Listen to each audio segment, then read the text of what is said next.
बिस्मिल्लाहिर्रहमानिर्रहीम। अस्सलाम वालेकुम। प्रोग्राम सिटी क्लिनिक में मैं हूं आपकी होस्ट अना यूसुफ। उम्मीद है आप सब लोग ठीक ठाक होंगे, रोज़े भी आपके अच्छे से जा रहे होंगे। मेरी और आपकी मुलाकात होती है रोज़ाना 3 से 4 बजे के दरमियान और हम बुलाते हैं अपनी फील्ड के स्पेशलिस्ट डॉक्टर को, जिनसे हम बहुत से सवालात करते हैं, आपको प्रोग्राम में शामिल करते हैं।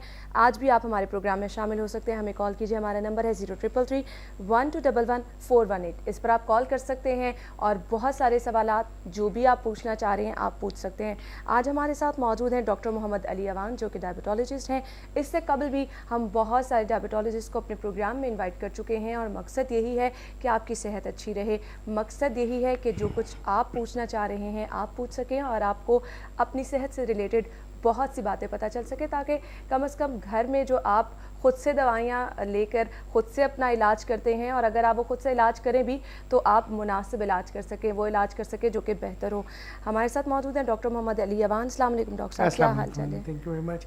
आप खैरियत से हैं? हाँ जी, अल्लाह का शुक्र है। आप पाकिस्तान को रमज़ान मुबारक, रमज़ान का आखिरी अशरा मुबारक। बिल्कुल बिल्कुल। और मैं मुबारक देता हूँ सिटी 42 की टीम को और चैनल को और इंतज़ामिया को कि सिटी क्लिनिक के ज़रिए घरों में, बिल्कुल आपने बड़ी मज़ेदार बात की जिसके हम डॉक्टर्स बहुत ख़िलाफ़ हैं, बिल्कुल, कि ख़ुद अपना इलाज करें, लेकिन कम से कम इलाज उसके प्रोज एंड कॉन्स बिल्कुल हर कॉमन बंदे को पता होने चाहिए। और सिटी 42 इस मामले में बहुत बड़ा कमाल कर रहा है कि घरों घरों में डॉक्टर पहुंच गए।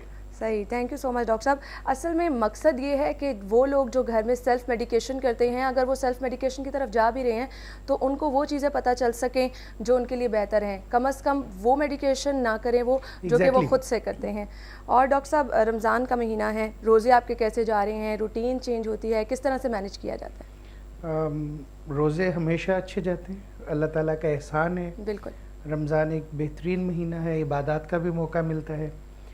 और मेरा चूँकि थोड़ा सा क्लिनिक से कैजुअल चेंज हो जाता है, मैं ऑल्टरनेट डे क्लिनिक करता हूँ। सही। और बाकी दिन हमारी मीडिया मसरूफियात ही होती हैं। बिल्कुल बिल्कुल। Ramzan is dedicated to Allah and और डॉक्टर साहब, मैं आपको ये बताऊं, मीडिया मसरूफियात जो आप कह रहे हैं ये बहुत बड़ी खिदमत है, जो आप रोज़े के साथ अपनी ड्यूटी के साथ एक्स्ट्रा ड्यूटी करके लोगों का ख्याल रख रहे हैं, तो अल्लाह ताला आपको इसकी जज़ा भी दे। जैसा कि आप डायबिटोलॉजिस्ट हैं, सबसे पहले मैं आपसे ये जानना चाहूँगी, हर वो बंदा जिसको शुगर है वो सबसे पहले ये जानना चाहता है कि वो रोज़ा रख सकता है या नहीं? सबसे पहला जो इसमें चीज़ है, जिस तरह हम तकरीबन आखिरी अशरे में दाखिल हो गए में कि रोज़ा हर हाल में शिफा है। बिल्कुल बिल्कुल, मेरा इस पे फर्म बिलीव है। लेकिन अल्लाह करीम ने रुखसत भी दी हुई है। सही। जहाँ पे कोई बीमार, ऐसा बीमार है जिसमें बीमारी बढ़ने का अंदेशा है, वो इसको कज़ा करके पूरा करे, माफ़ नहीं है। बिल्कुल बिल्कुल। डायबिटीज़ एक ऐसा मर्ज़ है जिसमें शुगर के लो होने का अंदेशा भी बहुत ज़्यादा है रोज़े के दौरान, और हाई होने का भी अंदेशा पेशेंट टू पेशेंट वेरी करता है। बिल्कुल। अगर एक मरीज़ 29 रोज़े रखना या 30 रोज़े रखना चाह रहा है तो उसको कम से कम 3 महीने पहले अपनी ये प्लानिंग करनी पड़ेगी। बिल्कुल बिल्कुल। अपने डॉक्टर से रब्ता करना पड़ेगा। एक टर्म हम यूज़ करते हैं मॉक रमज़ान। सही। यानी उसको पूरे रोज़े की प्रैक्टिस करनी पड़ेगी अंदर कुछ कुछ दिन, 1 से 2 महीने पहले अपनी दवाइयों को रीएडजस्ट करना पड़ेगा, डाइट को उस हिसाब से कंट्रोल करना। अच्छा, मेरा ज़ाती ये ख्याल है कि तकरीबन हर शुगर का मरीज़ रोज़ा रख सकता है। अच्छा, ये तो आपने बहुत अच्छी बात मैं इस चीज़ पे बड़ा फर्म बिलीवर हूँ। माँ सवाइज के कोमॉर्बिड कंडीशंस हो, दिल की तकलीफ ज़्यादा है, गुर्दों की तकलीफ है, कोई ज़ख्म है, पिछले 3 महीने में दिल की कोई तकलीफ ऐसी आई है जिसके लिए हॉस्पिटल जाना पड़े, शुगर बहुत लो हुई है जिसके लिए हॉस्पिटल जाना पड़े, या बहुत हाई हुई है जिसके लिए हॉस्पिटल जाना पड़े, थर्ड पार्टी इंटरवेंशन का अगर पिछले 3 महीने में रोल नहीं है तो हर डायबिटिक पेशेंट, चाहे वो टाइप 1 है चाहे वो टाइप 2 है, रोज़ा रख सकते हैं। अच्छा डॉक्टर साहब, डायबिटीज़ के जो पेशेंट हैं उन्हें भूख बहुत ज़्यादा लगती है, और रूटीन में जो उनका प्रोसेस चल रहा होता है वो उसमें इस तरह से होता है कि दवाई के साथ वो थोड़ी थोड़ी देर बाद खाना ले रहे होते हैं। रमज़ान में ये चीज़ मैनेज करना मुश्किल हो जाता है। रमज़ान में जो पहले भूख लगने के अमल को समझना चाहिए। अनकंट्रोल डायबिटीज़ सबसे बड़ी कॉज है भूख लगने की। सही। दूसरी कॉज है मेडिसिन एंड इंसुलिन्स। अगर मेडिसिन की डोज को, इंसुलिन की डोज को प्रॉपर सेट करके शुगर को अच्छा कंट्रोल कर लिया जाए तो वो जो बहुत कार्विंग ऑफ फूड, यानी खोप है ना जिसको हम पंजाबी में कहते हैं, बिल्कुल, उससे बचा जा सकता है। दूसरा, वो तमाम अद्वियात जो भूख बढ़ाती हैं हम रमज़ान में अफ्तारी के वक्त ले जाते हैं। बिल्कुल बिल्कुल। इंसुलिन स्क्रिटोजेनिक्स है। पानी का सही इस्तेमाल करें, और नाश्ते में जो मेरा ज़ाती तजर्बा है अपने पेशेंट्स में कि मैं उनको कहता हूँ कि ऑलिव ऑयल वाला हल्का सा ऑलिव ऑयल लगा के पराठा ले लें। सही सही। सारा साल भी तो बदपरहेजियाँ भी हो जाती हैं। बिल्कुल। ऑयल की वजह से वो रोटी देर से जज़ब होती है। पूरे आटे की रोटी होगी वो काफ़ी टाइम निकाल जाती है। आप देखें 15-16 घंटे का रोज़ा है। अच्छा डॉक्टर साहब, बहुत से डायबिटीज़ के जो पेशेंट हैं उन्हें चोकर का आटा भी सजेस्ट किया जाता है। It's difficult to eat honestly. मैं पर्सनली ये बिलीव करता हूँ कि पूरी गंदम का आटा हो, अच्छा, बजाय उसमें से आप मैदा निकल गया हुआ है या सूजी निकल गई हुई है, या आप उसमें ऐड ऑन चोकर ऐड करें। गैस ब्लॉटिंग बहुत ज़्यादा करता है चोकर। अच्छा, बिल्कुल। अच्छा, वो क्यों कहा जाता है? बेसिकली हम चाह रहे हैं कि उस रोटी के अंदर से कार्बोहाइड्रेट्स कम हो जाए। बिल्कुल बिल्कुल बिल्कुल। अगर 300 कार्बोहाइड्रेट्स हैं उसमें, तो हम चाहते हैं वो 250 रह जाए। आप मरीज को कह लो 2 लुकमे कम खा लो। बिल्कुल ऐसे ही है, ऐसे ही है। यानी वी काउंसल आवर पेशेंट्स, और फिर हम उसको वजह बताते हैं। बहुत कॉमन है, लोग कहते हैं जी चोकर मिला आटा लेने से शुगर काबू होती है, जौ का आटा मिक्स कर लेते काबू होती है। अच्छा, जौ का आटा बहुत अच्छा है, 4 ग्रेन्स का आटा बहुत अच्छा है, लेकिन अगर वो ब्लॉटिंग इतनी ज़्यादा कर रहा है कि आपकी रोज़मर्रा ज़िंदगी ख़राब हो रही है, बिल्कुल बिल्कुल, अगर वो आपके अंदर तकवीयत ही नहीं दे पा रहा, तो फिर उसको खाने का क्या फ़ायदा? बिल्कुल।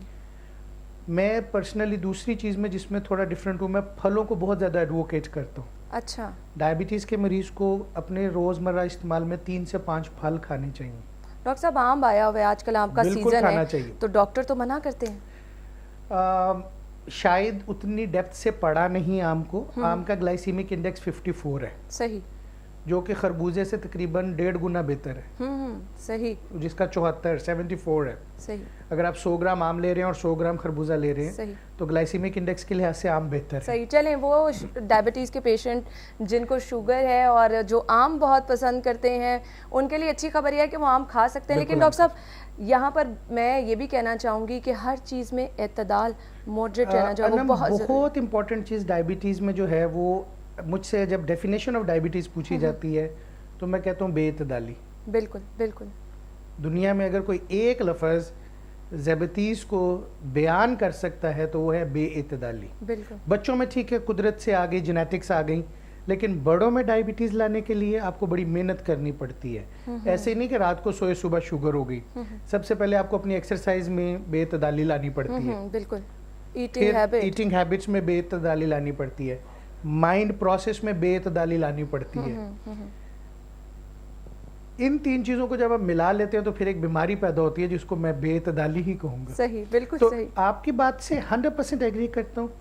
दूसरा, कोई भी चीज़ जब आपके लिए डॉक्टर तजवीज़ करता है उसकी एक लिमिट तजवीज़ करते हैं। बिल्कुल। मसलन अगर हम फल कहते हैं तो हम कहते हैं एक वक्त में आधा या 1 फल लें, फिर 3-4 घंटे बाद फल लें, और फ्रूट्स में बी रिप्लेसिंग योर मील्स। सही। यानी आप एक बड़ा खाना जो खा रहे हैं उससे पहले फल लें। सही। हमारे क्या रवाज है, पहले रज के पेट खाना खाया जाता है और उसके बाद फल खाया जाता है। फिर कहा जाता है कि जी ये गर्म खा लिया, अब कच्ची लस्सी पी लो। सही सही। और वो ईटिंग प्रोसेस खत्म ही नहीं होता। सही। डॉक्टर साहब, हम आपसे मजीद भी बहुत सी बातें पूछेंगे। नाज़रीन, अभी मुझे एक ब्रेक लेनी है। डॉक्टर साहब हमारे साथ मौजूद हैं। अगर आपको भी कोई सवाल करना है आप हमारे प्रोग्राम में कॉल कर सकते हैं। एक ब्रेक के बाद दोबारा हाजिर होंगे।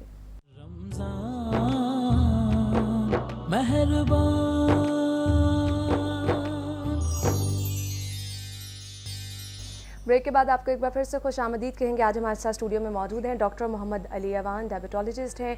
आप भी कॉल कर सकते हैं, अपना सवाल पूछ सकते हैं। हमारा नंबर है 033312111418। जो भी सवाल आप पूछना चाह रहे हैं, डॉक्टर साहब आपके सवाल का जवाब ज़रूर देंगे। डॉक्टर साहब, जैसा कि ब्रेक से पहले हम बात कर रहे थे कि फ्रूट्स लिए जा सकते हैं, डाइट को अच्छा रख के, अपनी ईटिंग हैबिट को अच्छा रख के आप डायबिटीज़ को कंट्रोल कर सकते हैं।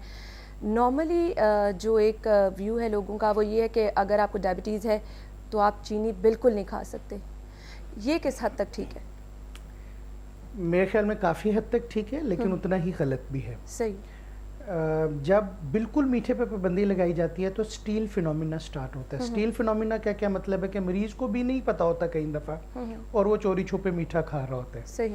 बैक ऑफ द माइंड रात को उठा, पानी के लिए फ्रिज खोला, चॉकलेट पड़ी थी, गायब हो गई। सही सही। वो सुबह बच्चे पूछते हैं अब्बा चॉकलेट किधर है, पता ही नहीं बेटे किधर है। सही। अच्छा, ये स्टील फिनोमिना वाला जो मीठा है ये ज़्यादा नुकसानदेह है, क्योंकि इसको बैलेंस करने के लिए दवाई भी नहीं खाई जा रही, इसकी कैलोरीज भी आपके डेली कैलोरी चार्ट में काउंट नहीं हो रही। सही। तो एक परमिसिबल यूज ऑफ शुगर्स एक नया कॉन्सेप्ट है جس میں سب سے پہلے تو یہ ہے کہ آرگینک چینی یوز کی جائے جس میں شکر کا استعمال ہے انتہائی تھوڑی مقدار میں, یا فروٹ سویٹنرز. اب یہ کمرشل سویٹنرز کی جگہ باہر میز اور فروٹ سویٹنرز آ گئے ہیں جن کا گلائسیمک انڈیکس کم ہے اور وہ بہت زیادہ شوگر کو نقصان نہیں دیتے اور باڈی کے اندر وہ اس سے کیمیکلز بھی نہیں پیدا کرتے جو کمرشل سویٹنرز پیدا کرتے ہیں. اچھا, گڈ. تو میٹھا تھوڑا تھوڑا اجازت ہو گئی. میٹھا ٹوٹل بند کر دینے کا کیا نقصان ہے کہ باڈی کا جو میکانزم ہے کام کرنے کا, باڈی کی جو انرجی ہے وہ بھی تو گلوکوز ہے. بالکل. تو اگر آپ نے صرف نمبر کم کرتے جانا ہے, نمبر کم کرتے جانا ہے کہ ڈائبٹیز کنٹرول ہے اور باڈی کو انرجی ختم کر دینی تو یہ جسٹیفائڈ نہیں ہے. صحیح. امریکن ڈائبیٹک ایسوسیشن اپنی ویب سائٹ پہ diabetes.org امریکن سائٹ ہے, میں اسے بدل نہیں سکتا, آپ اسے بدل نہیں سکتے, آفیشیل چیز ہے. 5 فروٹس a day ایڈووکیٹ کرتی ہے, تو پھل میٹھے نہیں ہیں بھلا. بالکل بالکل. اچھا ڈاکٹر صاحب, ہمارے ساتھ ایک کالر موجود ہیں. جی السلام علیکم, اپنا نام بتائیے گا اور یہ بھی بتائیے گا آپ کیا سوال پوچھنا چاہتے ہیں. ہیلو جی السلام علیکم, نام بتائیے گا, کیا نام ہے آپ کا؟ السلام علیکم انا. میرا سوال یہ ہے کہ میرے ابو کو ڈائبٹیز ہے لیکن وہ اپنی ڈائٹ بالکل کنٹرول نہیں کر پاتے, فروٹس نہیں کھاتے, سبزیاں نہیں کھاتے. کیا کروں میں, آپ مجھے پلیز ڈاکٹر سے اس کا کوئی موثر کا علاج بتا دیں کچھ کو. صحیح, ٹھیک ہے, آپ ہمارے ساتھ رہیے گا. ڈاکٹر صاحب آن ایئر آپ کے سوال کا جواب دیں گے. ڈاکٹر صاحب, ڈائٹ چارٹ جیسا کہ انہوں نے بھی بتایا, ڈائٹ چارٹ ایک ڈائبٹیز کے پیشنٹ کا بنا ہونا اور اس پہ آپ کا پراپر عمل کرنا کتنا ضروری ہے؟ ہم سب سے پہلے تو چھپا ہوا ڈائٹ چارٹ نہیں ہونا چاہیے. There is no single stone for every stone to be thrown. ہر بندے کا انڈیویجول ڈائٹ چارٹ ہو, اس کے اوپر اگر ایک توجہ سے اس کو سمجھایا جائے تو وہ اس پہ عمل کرتا ہے. پھر اس کو اس کے فائدے اور نقصانات بتائے جائیں کہ اگر آپ یہ نہیں کھائیں گے تو کیا, اگر آپ روز پائے کا ناشتہ کر رہے ہیں, روز نہاریاں کھا رہے ہیں تو آپ کا کیا نقصان ہے. آپ سبزیاں نہیں کھا رہے ہیں, انہوں نے بہت اچھی بات کی کہ وہ فروٹس اور سبزیاں نہیں کھاتے. عموماً لوگ یہ کہتے ہیں جی تھوڑا کھا رہے ہیں, نہیں, اچھا کھانا ضروری ہے. بالکل. اچھا, اس کے بعد کاؤنسلنگ ضروری ہے. کاؤنسلنگ کے بعد اگر نہیں کر رہا تو میں پرسنلی یہ بلیو کرتا ہوں کہ اس کو سائیکائٹرک ٹریٹمنٹ کی ضرورت بھی اگر پڑتی ہے فوڈ چارٹ پہ عمل کرنے کے لیے تو we need a psychological counselling. صحیح. اس کو پیشنٹ میں ہو سکتا ہے ڈائبٹیز ڈپریشن چل رہا ہو, ڈائبیٹک ڈپریشن ایک علیحدہ انٹائٹی ہے, اس کو موڈ ایلیویٹر کی ضرورت پڑ سکتی ہے. اچھا, تیسرے نمبر پہ پھر ایک ڈنڈا, جس طرح بچہ you can be only taught with either love, care and affection اور اے اسٹک. بالکل. تو اب ادویات ایسی موجود ہیں جو بھوک کم کر دیتی ہیں. اچھا. there are drugs available now جو بہت کھابے والے ہمارے پلوان گروپ ہوتا ہے, ہم پٹ کے تھک جاتے ہیں کہ بھئی آپ نے اس کے اندر میں ڈائٹ کنٹرول نہیں وہ کرتے, تو there are medicines available جن سے بھوک کم ہو جاتی ہے, کھانے کی رغبت کم ہو جاتی ہے. یعنی آپ کا مطلب ہے ڈاکٹرز نے بھی حل نکال لیا ہے. یہ اللہ کریم کا احسان ہے. بالکل. چونکہ یہ ہمارے جس طرح مسئلہ ہے اسی طرح پوری دنیا میں مسئلہ ہے. بالکل بالکل. اچھا, اور جو زیادہ کھا رہا ہوتا ہے نا اس کو پتہ نہیں چل رہا ہوتا کہ وہ زیادہ کھا رہا ہے, وہ زیادہ کھا ہی جاتا ہے. پھر وہ شام کو جب دیکھتا ہے کہ میں نے زیادہ کھا لیا, اس ڈپریشن میں اور زیادہ کھاتا ہے. صحیح. اچھا ڈاکٹر صاحب, یہاں پر آپ نے ایک بہت اچھی بات کی ہے, کاؤنسلنگ کا آپ نے 2-3 دفعہ ذکر کیا ہے. ہمارے یہاں کاؤنسلنگ کا عمل جو ہے وہ بالکل بھی نہیں ہے. اگر پراپر کاؤنسلنگ ہو تو آپ بہت سی چیزوں کو کنٹرول کر سکتے ہیں. کیا کہیں گے آپ, کس قدر ضروری ہے اور کیا کرنا چاہیے کاؤنسلنگ کے لیے؟ انم, کاؤنسلنگ کے نہ ہونے کی سب سے پہلی وجہ وقت کی کمی. صحیح.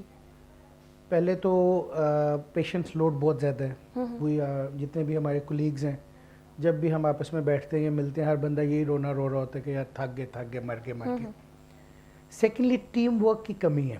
ہمارے پاس پراپر ڈائٹیشنز نہیں ہیں, ہمارے پاس پراپر نیوٹریشنسٹ نہیں ہیں. فوڈ کاؤنسلر ایک علیحدہ ٹرم ہے جو نیوٹریشنسٹ کے علاوہ ہوتی ہے. یہ سائیکائٹرسٹ ہوتے ہیں جنہوں نے فوڈ کاؤنسلنگ کے اوپر محنت کی ہوتی ہے. ہمارے پاس ایک بھی شے لاہور میں نہیں ہے. بالکل صحیح کہا. اچھا, پھر ہمارے فینسی فوڈز دینے کا بہت رواج ہے. آپ یہ سپلیمنٹ لے لیں, کھانا چھوڑ کے یہ ڈرنک لے لیں. اس طرح کی چیزوں سے اجتناب کرنا چاہیے. قدرتی چیزیں قدرتی ہیں. پرسنلی اپنے پیشنٹس میں ہم یہ دیکھتے ہیں کہ ایک تو کاؤنسلنگ کے لیے کچھ ڈاکٹرز کا, ہمارے اساتذہ کا طریقہ ہوتا تھا کہ وہ کاؤنسلنگ کلاس بلا لیتے تھے ہفتے میں 1 دن کے لیے. سب مریضوں کو یا سب پیشنٹس کے اٹینڈنٹس کو بھی کہتے تھے بھی آپ آ جائیں, we will sit together, half an hour session, question answer and counselling. آپ 100 لوگوں کو آدھے گھنٹے میں بکتا لیں گے, روز آپ کا آدھا گھنٹہ ہر مریض کا بچ جائے گا. دوسرا, یہ میڈیا جو آپ کوشش کر رہے ہیں, یہ جو آپ خدمت کر رہے ہیں, ہر بندے کے گھر میں اس کے کان میں گھس رہا ہے کہ اس نے اپنا پرہیز کرنا ہے. بالکل, پرہیز سب سے امپورٹنٹ ہے. اس نے اپنی ڈائٹ میں, ایکسرسائز میں, سوچ میں اعتدال لانا ہے, بہت ضروری. دوسرا امپورٹنٹ بات ہو گیا. پھر اس نے اپنی دوائیوں کے ساتھ انصاف کرنا ہے. بالکل, اور اپنے ڈاکٹر سے ریگولر معائنہ کرانا ہے. ہمارے ہم دیکھتے ہیں ایک دفعہ کا نسخہ لکھا ہوا ہے 2011 سے ڈاکٹر صاحب میں وہی گولی کھا رہا ہوں. بالکل, اور یہ بہت غلط کانسیپٹ. اچھا اس سے نقصان کیا ہوتا ہے, ایک دن آتا ہے کہ تمام دوائیاں کام چھوڑ جاتی ہیں. بالکل, اور پھر آپ کو 3-4 دفعہ دن میں انسولین پہ جانا پڑتا ہے. بالکل. میں یہ نہیں کہوں گا کہ انسولین کوئی غلط چیز ہے, لیکن انڈیو انسولین پاکستانی معاشرے میں لگانا کافی مشکل ہے. صحیح. آپ دیکھیں آپ کا کوئی بزرگ ہے وہ ہر وقت کیری کر کے انسولین ساتھ جا رہے ہیں, میرے کوئی بزرگ ہیں دن میں تینوں کھانا کچھ بھی کھانا اس سے پہلے انسولین لگا رہے ہیں. تو اصل تو انسولین بیزل بولس ہے. اگر مجھ سے کوئی آئیڈیل پوچھے انسولین تو دن میں 4 دفعہ ٹیکا لگانا اور 4 دفعہ شوگر چیک کرنا کتنا آسان ہے ہمارے ایک عام بندے کے لیے. اس گرمی میں اس کی کولڈ چین مینٹین رکھنا کتنا مشکل ہے. بتانے کا مقصد یہ ہے کہ آپ اپنی مناسب دوائی پہ بہت لمبا عرصہ اپنی شوگر کو قابو رکھ سکتے ہیں. تا وقت یہ کہ اپنے ڈاکٹر سے اچھا رابطہ رہے, کاؤنسلنگ ٹھیک رہے, آپ کا اعتدال بحال رہے, آپ کا ایکسرسائز کا بیلنس, فکر کا بیلنس اور خوراک کا بیلنس. بالکل ڈاکٹر صاحب, یہ وہ چیزیں آپ نے بتائی ہیں جو کسی بھی بیماری میں بہت ضروری ہیں. بر وقت آپ ڈاکٹر کے پاس جائیں, تاکہ ڈاکٹر کے پاس جائیں گے تو میں سمجھتی ہوں آپ کی پراپر کاؤنسلنگ ہوتی رہے گی, آپ کی پراپر میڈیکیشن کا عمل جو ہے وہ بھی جاری رہے گا. مزید بھی ہم آپ سے گفتگو کریں گے, سوالات کریں گے, لیکن ناظرین ابھی مجھے ایک بریک لینی ہے. بریک کے بعد دوبارہ حاضر ہوں گے, ہمارے ساتھ رہیے.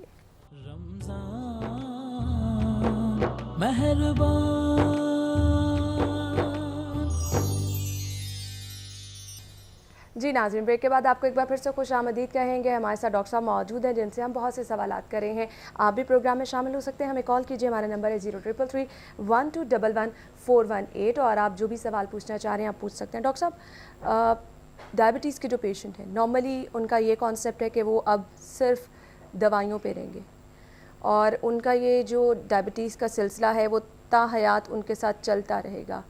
یہ کانسیپٹ کس حد تک ٹھیک ہے؟ باہر جہاں ریسرچ بیسڈ میڈیسن ہے وہاں پہ اس کو پیشنٹ کہا ہی نہیں جاتا. صحیح. They are people with diabetes. صحیح صحیح. They are not patients. Patient ہے, ایک بیماری آئی, ڈاکٹر نے دوائی دی, علاج کیا, ٹھیک ہو گئی, اور وہ اس دوران میں مزریبل ہے. مریض بیچارہ ایک بیچارہ ہے, مزریبل ہے. Diabetes is a life state. Doctor صاحب, آپ جو بات کریں, ہمارے ہاں ڈائبٹیز کے جو پیشنٹ ہیں انہوں نے اپنی حالت یہ بنا لی ہوتی ہے کہ ان کو پیشنٹ کہنے پہ مجبور ہو جاتے ہیں. میں یہی گزارش کر رہا ہوں, پہلا ان کے ذہن میں کانسیپٹ یہ ڈالنا ہے کہ بھائی this is a life state which is going to stay with you. یہ ایک ایسی کنڈیشن ہے جس نے اب آپ کے ساتھ ساری زندگی رہنا ہے. چارٹر میں منع کر دیا گیا ان کو پیشنٹس نہ کہا جائے. They are people with diabetes. دنیا میں 2 طرح کے لوگ ہیں, شوگر کے ساتھ والے لوگ اور شوگر کے بغیر والے لوگ. بالکل بالکل. اچھا, یہ کیوں کہہ رہا ہوں, کیونکہ دنیا میں آلموسٹ 30-40% ڈائبٹیز کے ایپیڈیمک ہے. بہت بڑی تعداد. آپ گلف میں جائیں تو 40% بھی کراس ہو چکا ہے. تو آدھی دنیا آلموسٹ یا 1/3 سے زیادہ شوگر والے لوگ ہیں اور باقی کے بغیر شوگر کے ہیں. اچھا, شوگر کی 2 بڑی قسمیں ہیں. ایک بچوں والی شوگر ہے, ساری زندگی انسولین لگنی ہے, انسولین فار لائف. صحیح. اینڈ زندگی بھر کے لیے انسولین, اور زندگی کے لیے انسولین, کیونکہ ان کے اندر اپنی انسولین نہیں بن رہی. دوسرا ہے قسم 2 والے لوگ. تیسری حمل والی ہے, جس کے اوپر آپ کا ایک پروگرام آلریڈی ہم دیکھ چکے ہیں, بہت محنت سے آپ نے وہ پروگرام کیا. 2 والے جو لوگ ہیں اگر وہ وقت پہ دوائی شروع کر لیتے ہیں تو انہیں ٹیبلیٹس لینی, اور وہ ٹیبلیٹس کے ساتھ بہت لمبا عرصہ اپنی شوگر کو قابو رکھ سکتے ہیں. شوگر قابو رکھنا کیوں ضروری ہے؟ کہ کمپلیکیشن سے بچا جائے. بالکل بالکل. ایک بندے کی اگر شوگر 200 ہے یا ایک بندے کی 126 ہے تو 126 والا زیادہ سال زیادہ اچھی زندگی گزار سکے گا 200 والے کی نسبت میں, اور 200 والا اس سے بہتر زندگی گزار سکے گا جس کی 300 رہتی ہے. بالکل. تو زندگی بھر کے لیے دوائی ہے. ایک ڈائبٹیز ہے جس کا بڑا مزیدار سا نام ہے ہنی مون ڈائبٹیز. اچھا, یہ میں نے قسم پہلی دفعہ سنی. ڈاکٹر بالکل, یہ بہت میرا ایکچولی ڈائبٹیز میرا اوڑھنا بچوڑنا چونکہ ڈائبٹیز ہے. ہنی مون ڈائبٹیز کیا ہے کہ ایک شخص ہے, اس کو سٹریس کی وجہ سے یا کوئی اس نے دوائی لے لی جس کی وجہ سے, یا بالکل بڑا اچھا رنر تھا گھر بیٹھ گیا کسی وجہ سے, اس کو ڈائبٹیز ظاہر ہو گئی. شوگر لیولز 400-500 نکل آئے. اس نے وہ جو اپنی روٹین خراب ہوئی تھی فٹافٹ بحال کی, کچھ عرصہ دوائی لی, ویٹ بڑھا تھا ویٹ کنٹرول کر لیا, اس کی ڈائبٹیز ختم ہو جاتی ہے. یہ جو ایک ہوتا ہے نا جیسے شوگر مکا دینے, وہ شوگر بندہ نہیں, ڈاکٹر یا ہومیوپیتھ یا حکیم نہیں مکا رہا ہوتا. After introduction of that disease وہ اب ڈیزیز ہنی مون پہ چلی گئی ہے. اس کا پینکریاس دوبارہ سے اچھا فنکشن سٹارٹ ہو گیا, اس نے پرہیز شروع کر لیا, واک. کئی لوگ 4-5 سال نارمل شوگر لیولز کے ساتھ گزارتے ہیں بغیر دوائی کے. اچھا, but the diabetes is there. صحیح. ان کو اپنے ڈاکٹر سے بھی ملتے رہنا ہے, ان کو اپنا چیک اپ بھی کرتے رہنا ہے, پھر اٹ ول کم بیک. صحیح. اچھا, جتنا اچھا اپنے لائف میں بیلنس لے آئیں گے اتنا یہ لیٹ واپس آئے گی. بالکل بالکل. اچھا, یہ موٹے لوگوں میں یہ زیادہ ہے, 110 किलो वजन था, डायबिटीज़ हुई, स्टक ऑन एक्सरसाइज की 10-25% वेट रिड्यूस हुआ, डायबिटीज़ गॉन। बिल्कुल बिल्कुल। तो ये वो लोग हैं जो खुश नसीब हैं जिनमें शुगर की दवाई ख़त्म हो सकती है। सही सही। वरना शुगर की दवाई सारी ज़िंदगी लेनी है। दवाई ने वक्त के साथ साथ बढ़ते जाना है। सही। क्योंकि पेनक्रियाज के जो बीटा सेल्स हैं उनकी वियर टियर होनी है, एजिंग प्रोसेस होने है। जिस तरह सर के बाल गिरते जाते हैं मर्दों में, ख़वातीन में झुर्रियाँ तो नहीं मैं कहूँगा क्योंकि अब नहीं आने देती ख़वातीन, इसी तरह जो पेनक्रियाज है उसके जो बीटा सेल्स हैं, जो उसका फंक्शनल यूनिट है, वो वक्त के साथ साथ कम होता जाता है। सही। तो फिर दवाई बढ़ती जाती है। अच्छा डॉक्टर साहब, इंसुलिन की मैं आपसे बात करना चाहूँगी। इंसुलिन कितनी ज़रूरी है, कब कब इसकी ज़रूरत पड़ती है, और क्या हर शुगर पेशेंट के लिए ये ज़रूरी है? किस्म अव्वल हर पेशेंट के लिए, बच्चों के लिए सारी ज़िंदगी इंसुलिन, और डॉक्टर बेहतर समझता है। और सबसे अच्छा मैकेनिज्म है बेसल बोलस इंसुलिन। हर मील से पहले एक इंसुलिन का शॉट और रात को एक लॉन्ग एक्टिंग इंसुलिन। बड़ों के लिए 2 स्कूल ऑफ थॉट्स हैं। एक कहता है अर्ली इंसुलिनाइजेशन, बहुत ज़्यादा बेनिफिट्स नहीं मिले, तकलीफ बढ़ गई, गर्म मुल्कों में कोल्ड चेन का मसला आ गया। सही। दूसरा कहता है कि जब इंसुलिन की ज़रूरत पड़े। वो कब पड़ेगी? अच्छा, बाहर अब ऐसे टीके बन चुके हैं, GLP-1 एनालॉग्स हैं जो इंजेक्टेबल है लेकिन इंसुलिन नहीं है। अच्छा। हाँ जी, वो दवाई है, वो ऐसी दवाई है जो कि बॉडी के अंदर इंसुलिन की ज़रूरत को कम कर लेती है, सही। भूख को कम कर लेती है, शुगर को काबू करती है। अगर इंसुलिन इतना ही बेहतरीन इलाज हो तो टाइप 2 में इस तरह की दवाइयाँ बनाने की क्या ज़रूरत है, जिनकी कॉस्ट भी आप सोचें कि वो एक टीका शायद 10,000 रुपये पाकिस्तानी का है, 6,000 रुपये पाकिस्तानी का है, जबकि इंसुलिन तो 300-400 रुपये में मिल जाती है। इंसुलिन अपनी यूजेज से ज़्यादा अगर लगेगी वज़न बढ़ाएगी, सबसे बड़ा साइड इफ़ेक्ट। लोकल डिस्ट्रोफिस, जिस जगह पे लगती है वहाँ पे चर्बी पिघला के नुकसान कर सकती है। एलर्जी आती है, ऑटोइम्यून डिजीज़ आती है इसके खिलाफ। तीसरा इसके अंदर हाइपोग्लाइसीमिया, गोलियों की निस्बत जो लोग शुगर पे हैं उनमें शुगर के बहुत ज़्यादा लो हो जाने का अंदेशा ज़्यादा है। मिस्ड डोजेस, इंसुलिन वाला मैक्सिमम कोशिश कर रहा होता है आज मेरी ठीक है, आज मैं नहीं लांदा। हाँ जी, बिल्कुल। अच्छा, और अगली डोज तक बहुत शूट अप किया होगा, हाइपोग्लाइसीमिया में गया होता है। कोल्ड चेन अगर मेंटेन नहीं रही, फ्रिज में पड़ी थी, लाइट ही नहीं आई हमारे, बिल्कुल बिल्कुल। अच्छा, नौकरानी ने उठा के नीचे रख दी, 2 दिन बाहर पड़ी रही, फिर फ्रिज में रख दी। और डॉक्टर साहब ये नॉर्मली वो चीज़ें हैं जिनका हम बिल्कुल ख्याल नहीं रखते। यकीन करिए, अब वो इंसुलिन बेकार है, वो रोज लगाई जा रहा है और उसकी शुगर स्काई हाई है, वो कोमा में जा सकता है, वो हॉन्क में जा सकता है, वो बेचारा तो अपनी तरफ से इंसुलिन लगा रहा है। तो पहली मेरी ज़ाती कोशिश ये होती है कि उस वक्त तक इंसुलिन पे ना डालें जब तक एब्सोल्यूट इंडिकेशन नहीं होती। इसका टेस्ट मौजूद है, फास्टिंग सी पेप्टाइड लेवल हम मरीज में कराते हैं, फास्टिंग सी पेप्टाइड लेवल। कोई भी हमारा ना देखने वाला अगर इंसुलिन लगा रहा है, वो पहले अपना देखे कि क्या वो जस्टिफाइड इंसुलिन लगा रहा है, क्या उसको भी ज़रूरत है। सही। और ये सोच ले मैं आज से इंसुलिन लगा लूंगा, कल नहीं लगानी पड़ेगी, नहीं, ऐसा नहीं है। सही। फास्टिंग सी पेप्टाइड लेवल कराएं, फास्टिंग इंसुलिन लेवल्स कराएं, हर अच्छी लेबोरेटरी कर रही है। अगर ये दोनों नॉर्मल है, बाहर से इंसुलिन लगा के अपना नुकसान कर रहे हैं, बिल्कुल फायदा नहीं कर रहे। बिल्कुल बिल्कुल। ये आपके लिए भी शायद एक नई चीज़ होगी, हमारे नाजरीन के लिए भी नई चीज़ है, लेकिन दिस इज एग्जैक्टली गाइडलाइंस कि आप पेशेंट को डिफाइन करें। टाइप 1 को मैं नाज़रीन से भी कहना चाहूँगी, डॉक्टर साहब ने बहुत अच्छी बात की है और सिर्फ इसको समझने की ज़रूरत है, और आप बहुत सी अपनी डायबिटीज़ से रिलेटेड चीज़ें जो हैं उनको कंट्रोल कर सकते हैं। डॉक्टर साहब वक्त कम है, कोई मैसेज आप देना चाहें डायबिटीज़ के पेशेंट को, क्या कहना चाहेंगे आप? सबसे पहले तो हेल्दी लाइफस्टाइल अपनाएं, बैलेंस्ड लाइफ रखें, छोटी छोटी खुशियों को ना छोड़ें। सही। मसलन हम ईद के प्रोग्राम अब रिकॉर्डिंग्स शुरू हो गई हैं मुख्तलिफ चैनल्स पे, तो मैं कहता हूँ थोड़ा मीठा ज़रूर खाएं। सही, सही। साल बाद एक ईद आ रही है। सही। और अपनी फैमिली तो कहा भी मीठी ईद, बिल्कुल मीठी ईद, अपनी फैमिली की खुशियों में शामिल रहें। सही। मांग के मीठा ना लें, लेकिन अगर आपकी शुगर कंट्रोल्ड है तो आप अपनी फैमिली में बैठें। बेटे की बर्थडे केक नहीं खा रहे, ऐसा हम्मा बना दिया है, बिल्कुल, वो बेचारा सारी जिंदगी याद रखेगा कि यार मेरे अब्बा ने केक नहीं खाया तो मेरी अम्मा ने केक नहीं खाया, it was my 13th birthday और 10th बर्थडे। अच्छा, थोड़ा सा उसको इत्तेदाल के साथ लेके चलें, ज़िंदगी को बैलेंस रखें। अगर उस वक्त मीठा ले लिया जो बाद में स्टील फिनोमिना में खाना था या कहीं ड्रिंक पीना था, फिजी ड्रिंक से बचें। सही। अगर मुझसे आप परहेज़ पूछ रहे हैं तो अपने फूड में राइस को मिनिमम कर दें, क्वांटिटी को थोड़ा करें, कार्बोहाइड्रेट्स की क्वांटिटी को थोड़ा करें, اور فزی ڈرنکس سے بچیں. صحیح صحیح صحیح. ڈاکٹر صاحب آپ نے بہت اچھا میسیج دیا ہے. ناظرین جیسا کہ ڈائٹ پلان جو اینڈ میسیج میں ڈاکٹر صاحب نے دے دیا, ڈائبٹیز کے اگر سب پیشنٹ اس کا خیال رکھنا شروع کر دیں تو میرا نہیں خیال ان کی ڈائبٹیز جو ہے وہ بہت زیادہ شوٹ کر سکتی ہے, انڈر کنٹرول رہے گی, اور گھر بیٹھ کے آپ اپنی ڈائبٹیز کو اس طرح سے کنٹرول کر سکتے ہیں, اپنی صحت کو اتنا اچھا رکھ سکتے ہیں. لیکن ضروری ہے کہ ان سب چیزوں پر عمل کیا جائے. اس کے ساتھ ہی پروگرام کا وقت ختم ہو جاتا ہے. مجھے اجازت دیجیے, اپنا بہت سا خیال رکھیے گا. آپ سے پھر ملاقات ہوگی. اللہ حافظ. رمضان مہربان